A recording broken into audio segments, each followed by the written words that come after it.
daming mapanghusga. Pwede namang pantay-pantay lang ang tingin nila. Dahil lang confidence, ang dami na confidence. Kaya kung tayo mga study ko na both have feelings. And the love, kung ano man ang kasarian, don't be scared, dahil tayo ay may karapatan. Pagkakapantay-pantay tungo sa tunay na dahil, Lahat tayo pantay-pantay dapat makita ng lahat.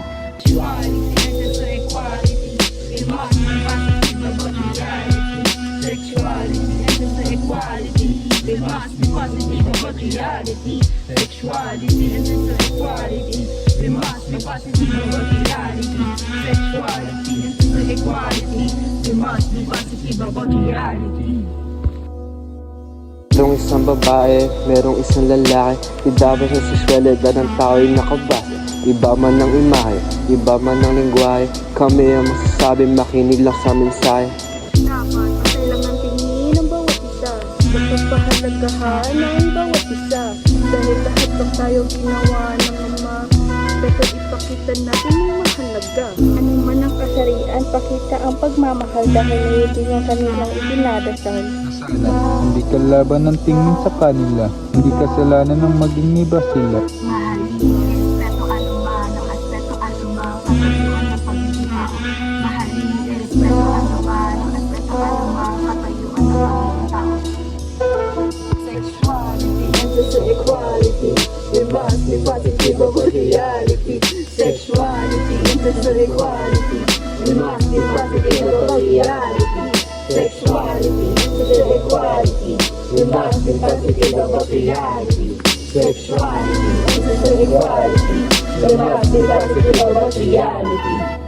saan may tanong, madalas may takot. Kapayapaan ibahagi, hindi puro negative palagi. Masaya kapag nakita din sila na masaya. Para bang walang iba sa kanila. Na para bang walang iba sa kanila. Na para bang walang iba sa kanila.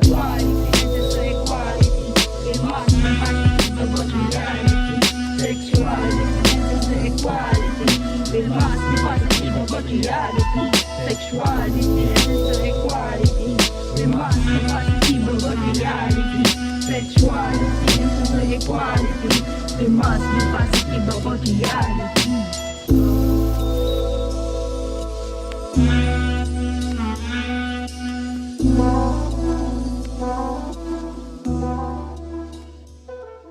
Number 1. In what ways does your selected song explore themes of sexual empowerment, consent, or healthy relationship, aligning with the concept of a positive and respectful sexual self? The song is about the equality of genders, which respect both sides. What are some ways to promote healthy and respectful relationship, communication, and consent in your sexual interaction, ensuring the well-being of yourself and others?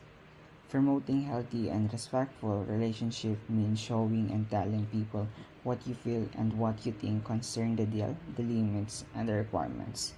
At the same time, always respecting the concept. The concept should be very clear, passionate, and continuous, and it is very important to pay close attention and to stop if somebody feels uncomfortable or say no.